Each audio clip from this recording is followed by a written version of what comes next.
Assalamualaikum warahmatullahi wabarakatuh. Hamdan wa syukranillah, salatan wa salaman ala rasulillah wa ala alihi wa sahbihi wa mawalah. Sidang jamaah Isya Tarawih Witir yang dimuliakan Allah Subhanahu wa taala. Marilah kita kembali memanjatkan puji syukur kehadirat Allah, berselawat kepada baginda Rasulullah sallallahu alaihi wasallam. Semoga ucapan-ucapan kalimat thayyibah yang kita ucapkan ini akan menjadi pahala yang berlipat ganda di hadapan Allah Subhanahu wa taala. Semoga selawat kita untuk baginda Rasulullah sallallahu alaihi wasallam di bulan yang mulia ini Allah lipat gandakan juga balasannya nanti dari Rasulullah sallallahu alaihi wasallam. Kalau di bulan biasa siapa yang berselawat satu kali untuk Rasulullah akan berselawat untuknya 10 kali. Sedang jemaah melakukan Allah Subhanahu wa taala. Ada satu doa yang sangat masyhur yang hendaknya tidak kita lupakan, kita ucapkan selesai kita salat.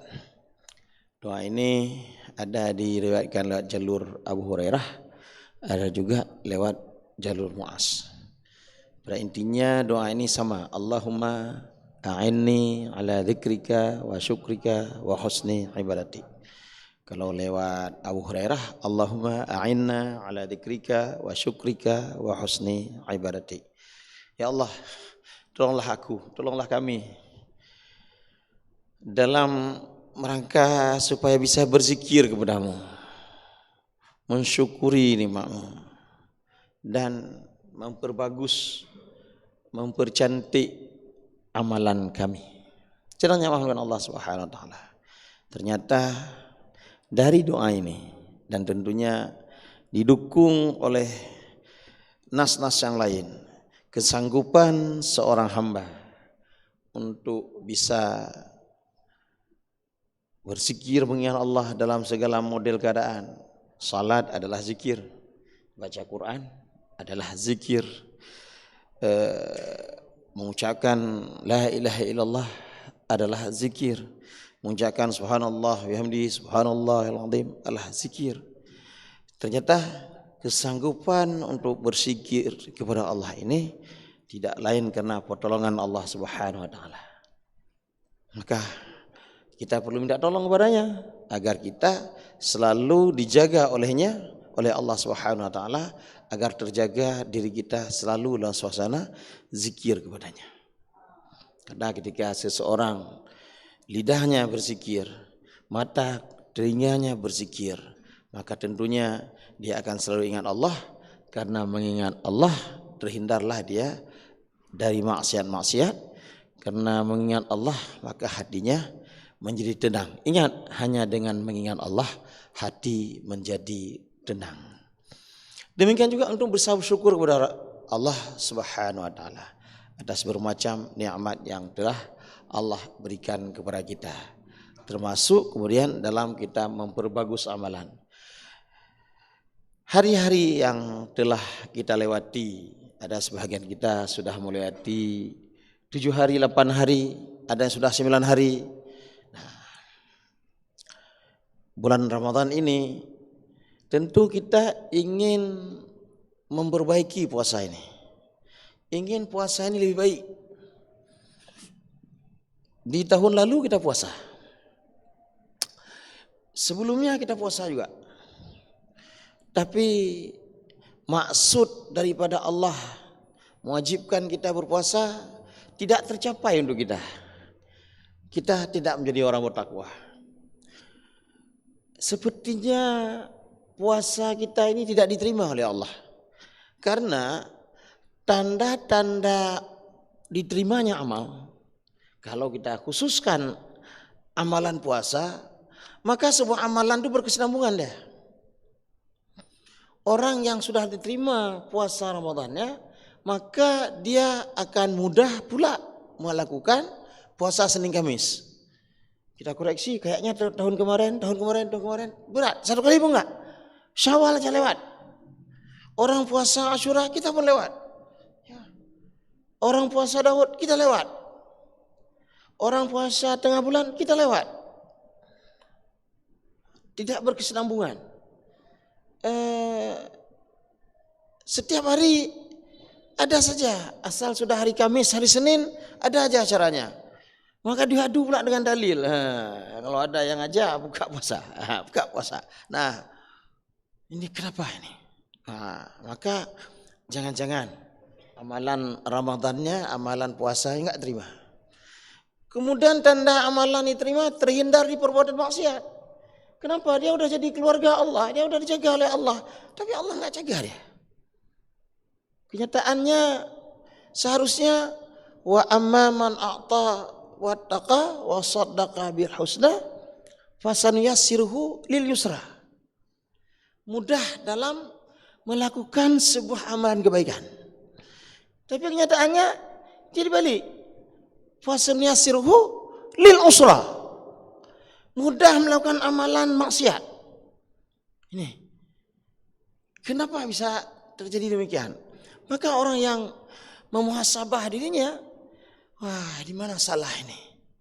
Kenapa kadang-kadang tertinggal salat sunat biasa saja. Padahal 4 tahun yang lalu kalau tinggal salat sunat merasa rugi. Kok tahun 2023 nih, 24 nih tinggal salat sunat biasa aja. Malah biasanya ada salat malam, ini enggak, biasa aja. Ini ada apa nih? Seseorang yang diberi nikmat iman Islam, tidak saja dia melihat bahwa dia diberi kemudahan dunia. Kita mengucapkan alhamdulillah ketika dapat uang, naik pangkat, dapat pekerjaan, sehat, selamat harta benda, selamat keluarga, anak-anak lulus di perguruan tinggi mana. Itu kita anggap sebagai sebuah kebajikan, sebuah nikmat. Kalau kita mengikuti ulama-ulama terdahulu, ada seorang tabi'in yang anaknya meninggal, lalu dia menangis. Maka ketika ditanya oleh tabi'in lain, kenapa menangis? Ini Allah. Aku menangis bukan karena dia meninggal. Gara-gara dia meninggal, aku jadi sibuk sehingga tertinggallah salat jamaahku 1 rakaat. Jadi tertinggalnya jamaah, tertinggalnya salat sunat, itu adalah sebuah hukuman dari Allah.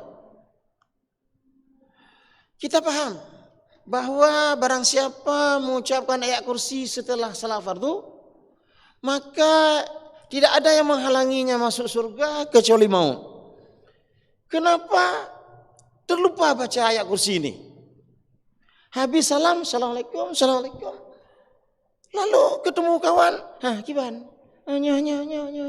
Cerita. Nak baca ayat kursi. Sudah berlalu 15-20 menit, kayaknya enggak baca ayat kursi tadi. Orang yang mengintrospeksi dirinya, dia akan berkata, jangan-jangan aku belum pantas masuk surga. Seperti itu. Keterangan lain, hadis lain, siapa bisa menjaga salat fardu selama 40 hari berturut-turut dan dapat bertakbir, yaitu takbiratul ula bersama imam, maka diberi 2 jaminan dia. Terbebas dari api neraka dan terbebas dari sifat munafik. Kok sudah terjaga selama 30 hari, hari ke-31 pas mau takbir bersama imam, kentut lah. Sehingga enggak bisa bersama imam. Ini orang-orang yang ingin amalnya terperbaiki menjadi pikirannya. Karena dalam kehidupannya yang dipikir akhirat. Kalau kita pas ada pertemuan dengan pimpinan, bisa salat lewat. Nih, pimpinan tidak salat, kita pun tidak salat akhirnya. Bahkan ada seorang tamu yang ahli salat, menjaga salat jamaah, bertamu ke rumah orang yang ahli salat juga, jaga salat jamaah. Akhirnya ketika azan, yang punya rumah nggak mungkin meninggalkan tamunya bersama istrinya. Yang tamu nggak mungkin pula ngajak yang punya rumah, seolah-olah saleh kali saya. Akhirnya dua-dua nggak salat jamaah di masjid. Padahal dua-dua ahli jamaah. Ada apa ini? Ini menjadi koreksi-koreksi. Maka tak lain cara kita adalah selalu minta tolong pada Allah. Apalagi ada satu hadis. Penggalannya, nah, seorang laki-laki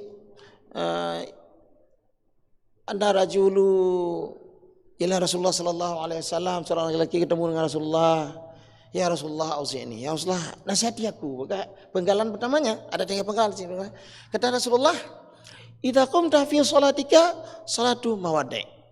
Jika kamu melakukan salat, anggaplah itu salat terakhir. Kalau salat boleh kita bilang salat terakhir. Jangan-jangan puasa kita Ramadan ini puasa terakhir juga. Jangan-jangan salat tarawih yang akan kita laksanakan sebentar lagi salat tarawih terakhir. Kalau pikiran ini selalu merasuki kita, kata-katanya kita pakai merasuki. Karena kalau merasuki itu timbul rasa takut ya. Terus menghantui kita. Nyok, jangan-jangan sembahyang tarawih itu tapi yang kena leh. Mati lian. Kan ada orang yang mau dihukum mati. Nah, dibilang sama sipir tu, ada permintaan terakhir Pak. Biasanya mereka salat sunat 2 rakaat. Itu mereka minta. Jadi kita kalau lihat orang-orang yang hukuman mati itu kenapa wajahnya bercahaya, ya? Dan sebahagian yang dulunya non Muslim masuk Islam dia. Kenapa? Karena kematian itu begitu dekat dengan dia. Kalau kita ni kan, macam kami nanti naik pangkat Pak ya, naik 4A, 4B, 4C, fikir gitu. Nanti jabatan ni, seolah-olah matinya tak kapan, lama kali. Kalau mereka tunggu pemeriksaan terakhir, apakah sudah dibolehkan dari presiden untuk dilaksanakan hukuman mati? Dah, turunlah surat itu 10 hari lagi. Maka dalam 10 hari itu kayak mana sujud dia itu? Berlinang air matanya. 10 hari lagi. Berarti 10 kali lagi salat subuh. 9 lagi salat subuh. 4 kali lagi salat subuh. 1 kali salat subuh. Setelah salat subuh ni nanti tak ada lagi salat subuh. Maka salat subuh terakhir dia tadi, dia akan bersungguh-sungguh di hadapan Allah Subhanahu wa taala. Maka kita bawa suasana ini ke puasa. Jangan-jangan puasa yang saya lakukan itu puasa terakhir. Jangan-jangan kalimat la ilaha illallah yang kita ucapkan itu ucapan terakhir. Jangan-jangan habis kita salam astagfirullah, astagfirullah, astagfirullah, Allahumma anta salam, minka salam, tabarakta ya dzal jalali wal ikram. Jangan-jangan itu zikir terakhir. Nah, jangan-jangan ketika kita bersedekah pada orang itu sedekah terakhir. Maka karena menganggap itu sedekah terakhir, maka sudah pasti ikhlas yang muncul. Oleh karenanya sidang jamaah yang dimuliakan Allah Subhanahu wa taala. Mari kita jaga amalan kita ini seraya terus meminta tolong kepada Allah Subhanahu wa taala agar amalan Ramadan kita bersama pendukung-pendukungnya, bacaan Quran, tarawih, sedekah, zikir, segala macam. Termasuk kita duduk ni, jangan lupa Pak, asal masuk masjid niat iktikaf. Asal masuk masjid niat iktikaf. Lupa begitu dengan iktikaf. Mati sedang iktikaf. Mati ni enggak tentu. Lagi di sini bisa mati.